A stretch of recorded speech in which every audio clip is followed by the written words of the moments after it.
আজকে তোমাদের সঙ্গে এমন একটা রেসিপি শেয়ার করব যেটা দেখে চেনা যাবে না, খেতে হবে দারুণ সুস্বাদু। বিশ্বাস করো, ঘরে থাকা সাধারণ জিনিস এইভাবে বানালে চেহারা তো পাল্টাবেই আর মুখে দিলে একদমই গলে যাবে। তো প্রথমেই যেটা করতে হবে, ওই 100 গ্রাম মতো সয়াবিন বড়ি একটা বাটির মধ্যে নিয়ে তাতে সামান্য পরিমাণে নুন আর ফুটন্ত গরম জল ঢেলে দিতে হবে। এইভাবে ভিজিয়ে 5 মিনিট মতো রেখে দিলেই যথেষ্ট।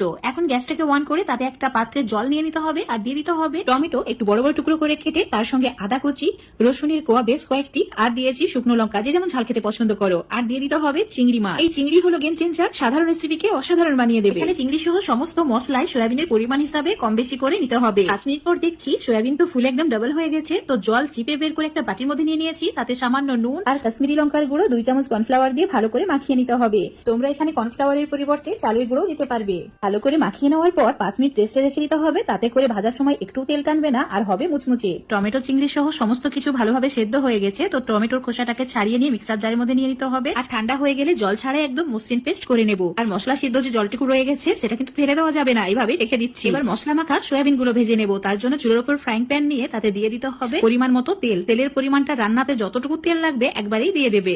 তেল গরম হয়ে গেলে মশলা মাখা সয়াবিন গুলো দিয়ে মিডিয়াম আঁচে লালচে করে ভেজে নিচ্ছি।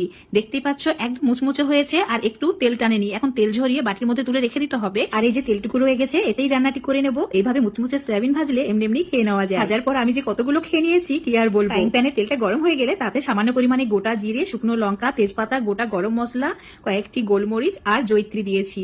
একটু ভেজে নেওয়ার পর দিয়ে দিতে হবে একটা বড় সাইজের পেঁয়াজকে স্লাইস করে কেটে নিয়ে। আর পেঁয়াজ একদম লালচে করে ভেজে নিতে হবে। পেঁয়াজের কালার লালচে হয়ে গেলেই দিয়ে দেবো যে পেস্টটা বানিয়ে রেখেছিলাম।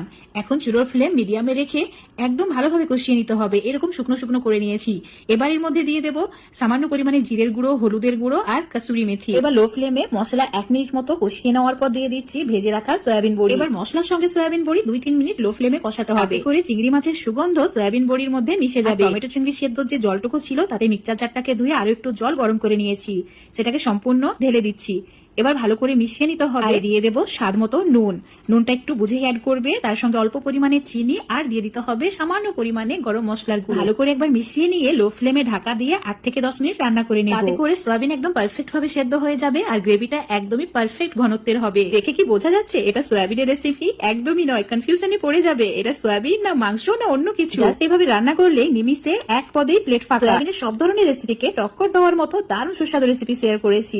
রেসিপিটা দেখে যদি ভালো লেগে থাকে বাড়িতে আজই অবশ্যই ট্রাই করে দেখবে। কথা দিচ্ছি এই রেসিপিটা খাওয়ার পর টোটালি ফিদা হয়ে যাবে। বিশ্বাস করো। আর এই সয়াবিন গুলো এতটাই নরম, জুসি, তুলতুলে হয় যে মুখে দিলেই গলে যায়। সয়াবিনের রেসিপি তাও আবার এত বেশি সুস্বাদু যে বাড়ির ছোট বড় খেয়ে তো সবাই খুশি। এই প্রন সয়াবিন কারি রুটি, পরোটা, ভাত সবকিছুর সাথে জাস্ট জমে যায়।